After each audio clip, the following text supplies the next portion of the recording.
अस्सलाम वालेकुम। मेरा नाम सलमा सज्जाद है। पाकिस्तान गर्ल गाइड एसोसिएशन में मैं काम करती हूँ। नाम से ही जैसा कि आपको अंदाज़ा है कि हम गर्ल गाइड्स के साथ काम करती हैं, ख़वातीन और नौजवान लड़कियाँ और बच्चियों के साथ हमारा काम जो है वो किरदार की तरबियत पे किया जाता है, उसकी तशकील साज़ी पे काम किया जाता है। पिछले दिनों में एक प्रोग्राम सखी सहेली के नाम से एपिसोड्स शुरू हुई थी, एक पूरी सीरीज़ थी, जिसको देख के बहुत अच्छा लगा क्योंकि अक्सर हम ये अपने सेशंस जब देते थे, तो हम ये चाहते थे कि ऐसा कोई क्लिप हो जो हम प्ले कर दें और उसके बाद हम अपनी ऑडियंस में जो गर्ल गाइड्स हमारा फ़ोकस्ड होती थी, उनसे हम पूछ सकते कि इसमें क्या दिखाया गया है, क्या उसी पे हम लोग प्रॉम्प्टिंग और सवाल और जवाब करते थे और उनसे पूछते थे।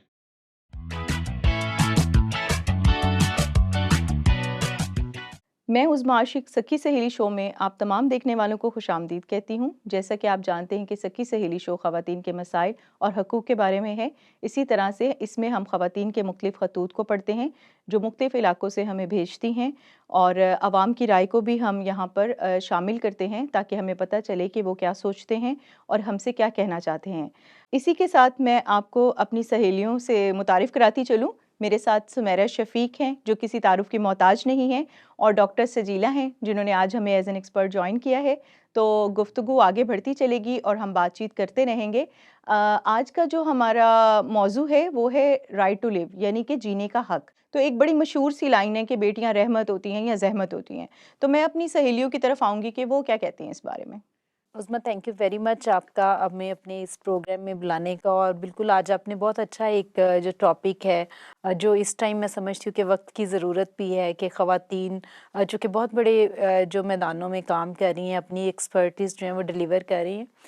तो आजकल के वक्त से अगर देखा जाए तो मैं नहीं समझती कि बेटियां जो हैं वो ज़हमत हैं, बल्कि रहमत ही हैं, क्योंकि बहुत सारी ऐसी एग्जांपल्स भी हम सोसाइटी में देखते हैं कि आपको पता है कि बहुत मशहूर एक कॉमेडियन है इंडियन, भारती। तो वो भी अपने अक्सर इंटरव्यूज़ में बताती हैं कि मतलब हमारे घर में चूँकि बेटियां थीं तो शायद पेरेंट्स कभी डिसहार्टेड भी हो जाते थे and due to my fat भी। लेकिन उसने अपनी एक्सपर्टीज़ कॉमेडी में इस तरह से डिलीवर की प्रूव कि किया नाउ अपने शी आप को। Is a star of on the world. तो ऐसी बहुत सारी एग्जांपल्स हैं। बेटियां कभी भी जो है वो ज़हमत नहीं होती बल्कि ब्लेसिंग्स ही होती हैं। और आपको पता है according to a Christian religion हम तो कहते भी हैं कि बेटियां जो हैं, आप देखें औरत अगर आप बिब्लिकल रेफरेंस से भी देखें तो हुँ, खुदा यसुम से जब ज़िंदा हुए तो सबसे पहले वहाँ पर ख़वातीन। ख़वातीन ही थीं, और रुमाल से जो मुँह पोंछा वो भी ख़ातून ने, और जब वो क्रॉस पे थे तो भी ख़ातून। खातून थी। तो औरत को जो है वो बहुत ज़्यादा ब्लेसिंग्स और बहुत इम्पोर्टेंस मैं समझती हूँ अकॉर्डिंग टू आवर रिलीजन दी जाती है। तो हुँ। बेटियाँ जो हैं वो डेफ़िनेटली ब्लेसिंग होती हैं, लेकिन हमारे माशरे में वो अनफॉर्चुनेटली बहुत सारी चीज़ें उनके साथ इस तरह से होती हैं, इस तरह विमेंस और गर्ल्स के साथ जो है वो इस तरह के एक्ट किए जाते हैं कि वो एक बहुत ही सम टाइम जो है वो एक सोसाइटी का वो हिस्सा समझा जाता है कि जिससे जो मतलब बहुत ज़हमत वाला नेग्लेक्ट है। पॉइंट ऑफ व्यू ज़रा अ, हाइलाइट हो बिल्कुल जाता आप है। समझते हैं कि बिल्कुल। शायद वो ज़हमत ही हैं, क्योंकि हुँ, हुँ, हुँ। कभी-कभी अब आजकल के माशरे में देखें तो कहीं न कहीं बाप इनसिक्योर है, कहीं हस्बैंड इनसिक्योर है। वो हुँ, ज़रूरी नहीं कि वो इसलिए हैं कि वो ज़हमत इस सेंस में भी समझते हैं कि इसको अकेले कैसे हम निकालें बाहर, कैसे हम हाँ, मतलब ये इंडिपेंडेंट कैसे कैसे करें? मूव करेगी ऐसी हाँ, सोसाइटी में। तो बहुत सारी जो वायलेशंस हैं वो हुँ, औरत के साथ इस तरह से होती इसलिए हैं, भी हो क्योंकि जाती हैं। मैं अकॉर्डिंग टू माय प्रोफेशन, जिस तरह के मैं हाई कोर्ट की लॉयर हूँ, हुँ, और मैं हुँ, चूँकि विमेंस एंड गर्ल्स पे जो विक्टिमाइज़ होती हैं, रेप की, अबडक्शन की, किडनैपिंग की, मैं हुँ, उनके केसेस करती हूँ।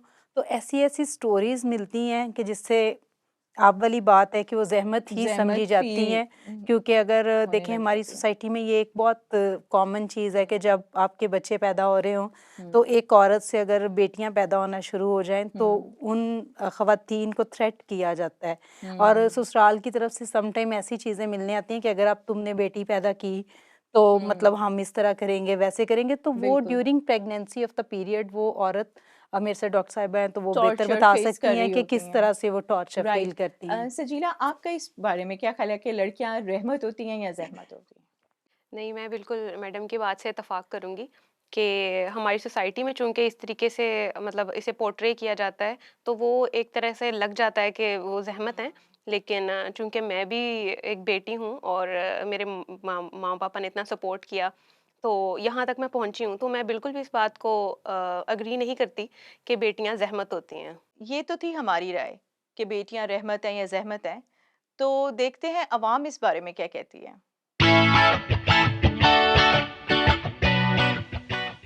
रहमत होती है, ज़ाहिर-सी बात है, ये तो पुराने ज़माने की बातें हैं कि ज़हमत समझ के उनको मतलब पीछे करना, किसी काम में आगे ना लेके आना, मतलब उनको बिल्कुल बेटों की तरह देना चाहिए, बल्कि बेटों से ज़्यादा हक देना चाहिए। मेरे हिसाब से बेटियां रहमत होती हैं क्योंकि अल्लाह ताला ने अब लड़कियों को रहमत ही बना के भेजा गया है और हम रहमत ही होती हैं बिल्कुल। बेटियां तो माशाल्लाह बहुत प्यारी होती हैं। सदा वक्त तो थोड़ी माँ बाप के घर में रहती हैं, उन्होंने आगे चले जाना होता है।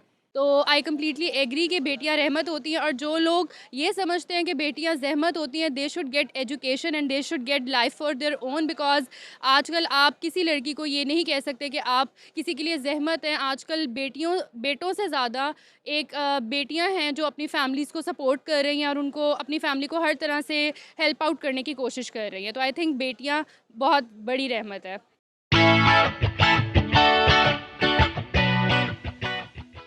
नाज़रीन, अभी आपने सुनी है अवाम की राय, जिसमें हमने मुख्तलिफ़ किस्म के ओपिनियंस ली हैं, और एक लास्ट ओपिनियन में जिसमें हमने देखा कि एक लड़की ये कह रही है कि जो लोग ये समझते हैं कि लड़की एक ज़हमत है, उनको एजुकेशन की ज़रूरत है। तो आप इस बारे में क्या कहेंगी?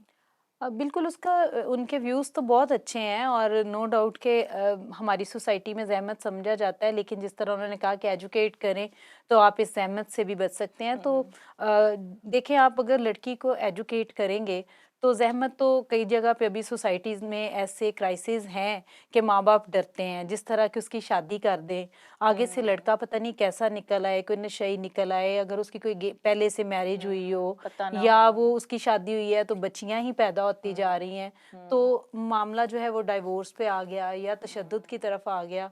तो उस सिचुएशन में अगर लड़की एजुकेटेड है तो वो अपना सर्वाइवल जो है वो कर सकती है, वो उस तशद्दुद के अगेंस्ट अपनी वॉइस रेज कर सकती है। बिल्कुल। वो अगर सेपरेशन या डाइवोर्स लेती है तो वो अपनी लाइफ को कंटिन्यू कर सकती है। और मुझे लगता है कि वो अपने आप को प्रिवेंट भी कर सकती है, बहुत बिल्कुल सारी ऐसी नेगेटिव बिल्कुल हालात में बिल्कुल जाने से अपने आप को बचा भी सकती है बल्कि कि वो इन चीज़ों में ना जाए। और मेरा ख्याल है कि इसके बारे में अब लोगों को अवेयरनेस भी आना शुरू हो गई। बिल्कुल। और मैं उन पेरेंट्स से कहूँगी कि वो बिल्कुल भी ज़हमत ना समझें, बल्कि उनको अवेयर करें उनके राइट से। आजकल तो इतने अच्छे, मैं आपको जो अप्रिशिएट करना चाहूँगी कि आपने ऐसे प्रोग्राम का इनकाद किया जिससे गर्ल्स और पेरेंट्स अवेयर हों कि हमने अपनी बच्ची की परवरिश जो है वो कैसी करनी है, ना कि उसको पैदा करने से खौफ फील करें, बल्कि उसको पैदा करें पैदा करें। और उसे एजुकेट करें, उसे ऐसी स्किल्स दें Empowerment कि वो सोसाइटी में मूव कर सके। देखिए, हमारे साथ डॉक्टर साहिबा बैठी हैं आज, ये मतलब डॉक्टर हैं, मैं लॉयर हूँ, बिल्कुल। तो ये अपनी लाइफ को खुद से कंटिन्यू कर सकती हैं, मैं कर सकती हूँ। तो ऐसी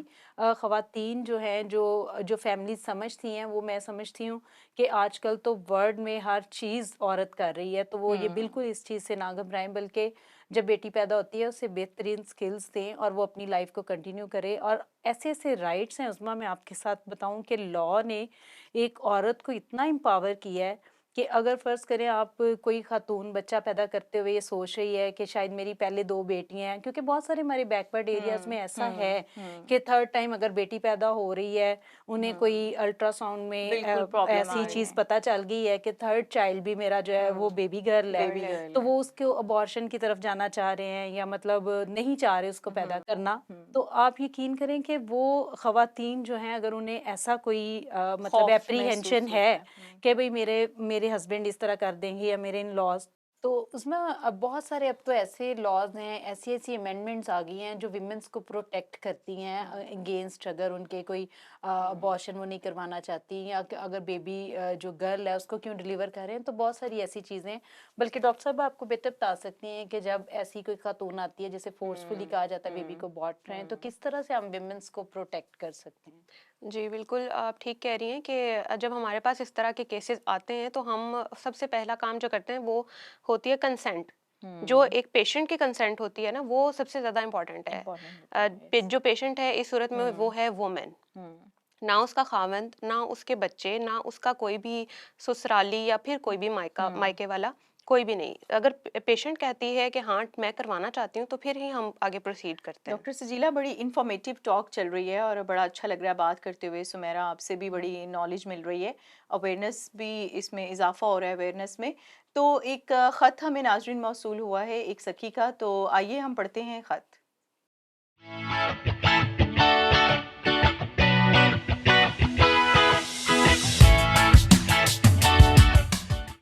नाजरीन, हमें ये ख़त मौसूल हुआ एक सखी का और देखते हैं कि वो इस ख़त में हमें क्या लिखती हैं।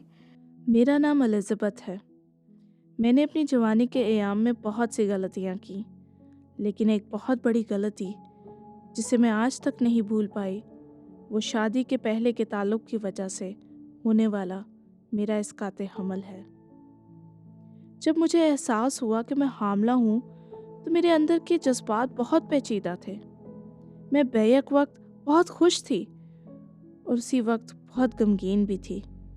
जब मेरे वालिदैन को पता चला कि मैं हामिला हूँ, तो मुझे मेरे इख्तियारात के बारे में कुछ नहीं बताया गया, लेकिन जो बातें मुझे याद हैं वो ये थीं कि मैं कितनी गैर जिम्मेदार और लापरवाह थी और ये मेरी ज़िंदगी को कैसे बर्बाद कर सकता था।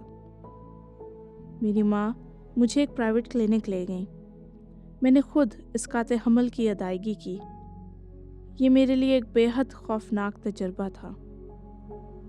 अब मेरी 2 खूबसूरत बेटियां हैं, लेकिन मुझे ख़वातीन के बहुत से मसाइल दरपेश हैं।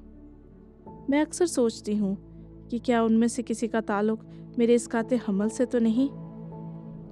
बरसों से मैंने डिप्रेशन, परेशानी और बहुत से ज़हनी अमराज से जदोजहद की है और अब भी मैं गम के मलबे के नीचे रेंग रही हूँ, सिर्फ़ ये सोचकर कि मेरी एक लापरवाह गलती और लाइल्मी ने किसी मासूम की जान ले ली। आपकी सखी सहेली। नाजरीन, इससे पहले कि हम इस ख़त के बारे में गुफ्तगू करें, आइए लेते हैं एक छोटी सी ब्रेक।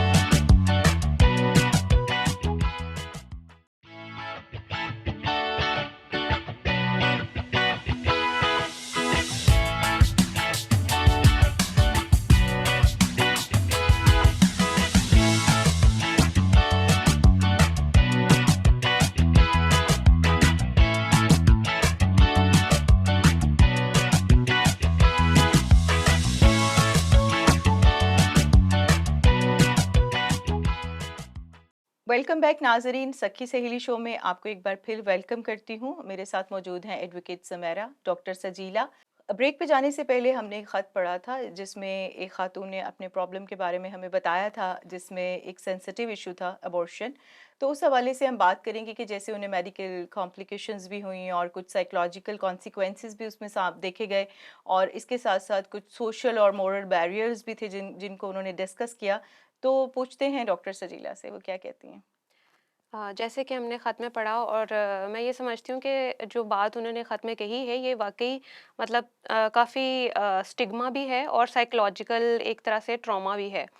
तो सबसे पहले तो मैं ये चाहूँगी कि थोड़ा-सा अबॉर्शन नॉर्मल है क्या?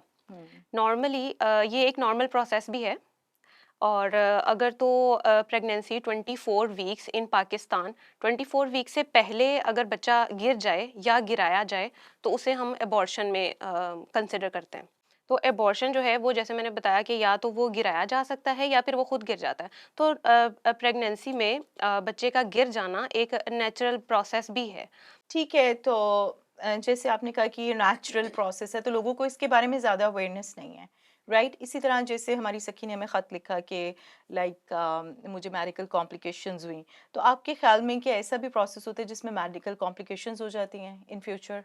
हाँ जी, बिल्कुल होता है। वो एक प्रोसीजर होता है जो अबॉर्शन करने के लिए यूज़ होता है जिसे हम कहते हैं डायलेशन एंड क्यूरेटाज। ठीक है, तो ये एक प्रोसेस है जिसमें 99% तक ये कॉम्प्लिकेशन फ्री है। लेकिन और है भी ये माइनर प्रोसीजर है, कोई मतलब एक अच्छा अगर प्रोफेशनल करेगा तो वो 15-20 मिनट आधे घंटे में इसको ख़त्म कर देगा। और हॉस्पिटल स्टे भी बहुत छोटा है, लेकिन 1% चांस है ऐसा कि कॉम्प्लिकेशंस डेवलप हो जाती हैं, ठीक है। जैसे फॉर एग्जांपल कोई पीस कोई बीच में रह गया है, उसकी वजह से कोई इन्फेक्शन हो गया, तो वो इन्फेक्शन जो है वो बहुत खतरनाक साबित हो सकता है। उसकी वजह से मोर्टेलिटी रेट होती है कि हाँ, जैसे अमवात डेथ का, की रेशो बहुत बढ़ जाती हाँ है। जी, तो उससे एक पेशेंट की मौत भी वाक़ई हो सकती है। तो ये इसलिए जो है ना बहुत ज़्यादा मतलब मसला कर सकता है इस हवाले से। डॉक्टर सजीला, बहुत इन्फॉर्मेटिव बातें हैं, तो मैं सुमेरा से पूछना चाहूँगी कि लीगली हमें क्या क्या इस बारे में आप बताएंगी? उस्मा एज कंसर्न दिस लेटर के जिस तरह उसने कहा, मुझे नहीं पता कि वो अब उनकी जब वो प्रेगनेंसी हुई तो फोर्सफुली अबॉर्शन हुआ या विद कंसेंट हुआ। पहले तो जिस तरह डॉक्टर साहब ने बताया कि अबॉर्शन है क्या, तो as concern me as a lawyer कि अबॉर्शन चाहे विद कंसेंट हो या विदाउट कंसेंट हो, इट्स टोटली इलीगल और ये गैर कानूनी है। बिल्कुल। क्योंकि इसमें ये है कि जब आप अबॉर्शन करवाने के लिए जाते हैं तो उसमें औरत की मौत भी वाक़या हो सकती है, बिल्कुल। ठीक है। तो सबसे पहले तो जैसे मतलब आपने जो लेटर पढ़ा, जिस सखी ने हमें ये बताया कि उसके साथ ये इशू हुआ है, तो उस वक्त उसे क्या स्टैंड लेना चाहिए था, या अगर उन्होंने अबॉर्शन करवाया था तो उसके कॉम्प्लिकेशंस क्या हो सकते हैं, वो तो डॉक्टर साहबा ने आपको बता दिए। बट ऐसी कोई लड़की जो इस तरह उसे फोर्सफुली अबॉर्शन करवाना पड़ जाए और वो नहीं चाह रही कि मैं ये करवाऊं, तो she can to stand against that person Oh, I जिसकी see. वजह से वो इस कंडीशन में गई है। तो उसमें मैं एज ए लीगल आपको ये बता सकती हूँ कि वो बड़ा संगीन जुर्म समझा जाता है पाकिस्तान में। इनफैक्ट पाकिस्तान पिनल कोड में 338C जो है पाकिस्तान पिनल कोड के तहत, उसमें सज़ा जो है वो बहुत ज़्यादा है। अगर कोई आपको फोर्स करता है कि आप इस बेबी को जो है वो अबॉर्ट करवाएं, तो वो उसके अगेंस्ट FIR लॉन्च कर सकती है, वो पुलिस कंप्लेन कर सकती है।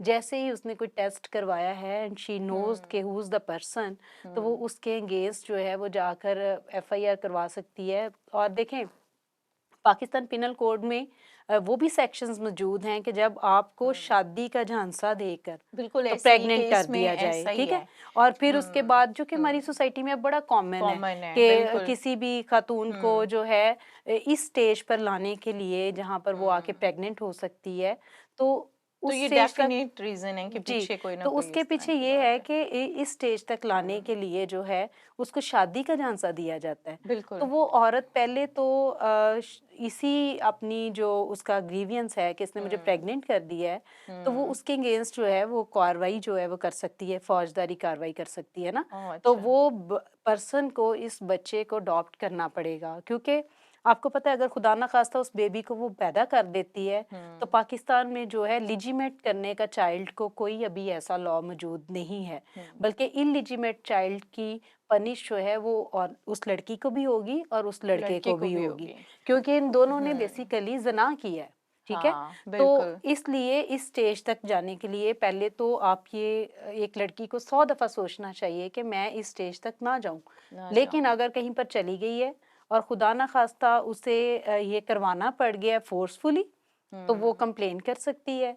वो अच्छा खासा जो है वो उसको लॉ जो है वो प्रोटेक्ट करेगा। और मुझे और लगता है कि एक लॉ जो ये तो बाद में लॉ आए हैं ना, कि इस हवाले से प्रोटेक्शन है, लेकिन मेरा ख्याल है कि जो 10 कमांडमेंट्स हैं जिसमें खुदा ने लॉज दिए थे, तो उसमें जना ना करो का भी एक लॉ मौजूद था ना। बिल्कुल। तो ये कमांडमेंट का मतलब होता है कि हुक्म दिया गया है। तो आई बिल्कुल। थिंक ये शायद इन तमाम चीजों की प्रिवेंशन के लिए कि बचा जा सके ना। बिल्कुल। और तो मैं पहले ऐसी गर्ल्स को इससे ज़रूर अवेयर भी करना चाहूँगी कि although you have a law और यू हैव अ प्रोटेक्शन, और जब आप बल्कि फिर उसके बाद हॉस्पिटल में जाती हैं, बेशक आप कई दफ़ा घबराए हुए, अब मैं उन ख़वातीन की बात कर रही हूँ जो शादीशुदा है। शादीशुदा जो ख़वातीन हैं, अगर वो एक प्रेग्नेंट हैं और उन्हें पता चलता है कि ख़ास तौर पे जो होता है कि बेटी है, जेंडर बेस पे जो अबॉर्शन होते हैं कि मतलब जी हमें ये नहीं चाहिए, अनवांटेड चाइल्ड है, तो इसको आप अबॉर्ट करवा दें।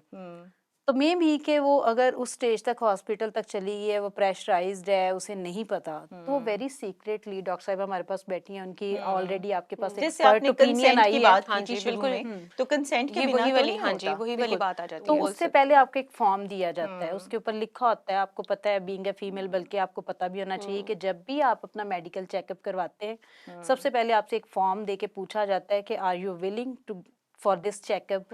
तो फिर अगर आपने ओके किया तो फिजिकल चेकअप हो सकता है, अदरवाइज नहीं।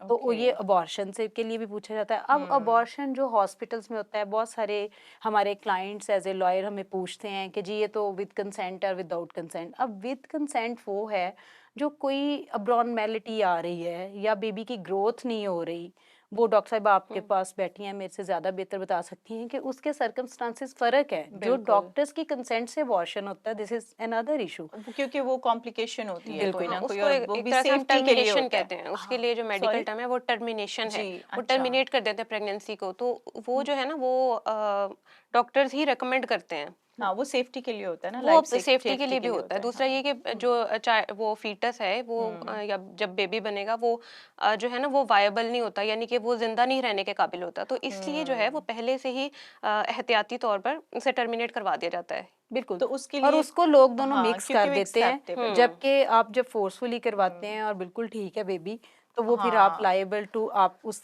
पर्सन के अगेंस्ट जो है कंप्लेन फाइल कर सकते हैं। आपकी प्रॉपर 338C की FIR होगी, उसमें सजाए मौत की तरह ही उसका हुक्म है।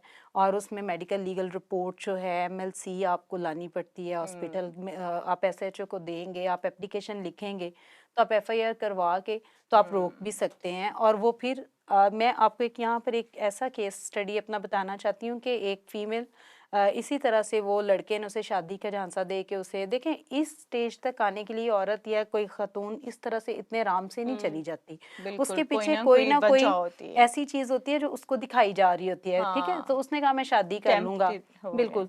तो वो फिर उसने शादी की, और शादी के बाद बेटी। फिर शादी नहीं की, शादी का उसे झांसा देकर उसे प्रेग्नेंट कर दिया। लेकिन उस औरत ने स्टैंड लिया, FIR हुई, और फिर उस लड़के को शादी करनी पड़ी, और फिर वो मैटर जो है वो रिजॉल्व आई हुआ। Think she was otherwise a strong woman, वो या एक बट मजबूत अगर औरत आप थी इस शायद। तरफ नहीं जाते और खुदा न खास्ता तीसरे चौथे माह में आपको जाके पता चलता है और आपको बेबी डिलीवर करना पड़ ही जाता है, हाँ, तो मैं आपको बताऊं कि वो बच्चा लेजिमेट नहीं होगा। इलिजिमेट चाइल्ड का अभी कोई लॉ हमारे पास मौजूद नहीं। आपको उस बेबी को ऑर्फन में देना पड़ेगा, और लड़की और लड़के दोनों को सजा होगी। नाजरीन, हमारी बहुत इंफॉर्मेटिव आज की टॉक है और दिल चाह रहा है मज़ीद इस पे डिस्कशन की जाए, लेकिन चूंकि हमारे प्रोग्राम का वक्त ख़त्म हो रहा है, तो मैं और मेरी सहेलियां एडवोकेट सुमेरा और डॉक्टर सजीला आपसे इजाज़त चाहेंगे। इससे पहले कि हम इस प्रोग्राम को ख़त्म करें, मैं चाहूँगी कि आप हमारे प्रोग्राम के बारे में ज़रूर फीडबैक दें कि आपको हमारा प्रोग्राम कैसा लगा। आपकी सजेशन हमें बहुत अच्छी लगती हैं। और आज के प्रोग्राम को हम ख़त्म करते हैं और आपसे इजाज़त चाहते हैं। खुदा हाफिज़।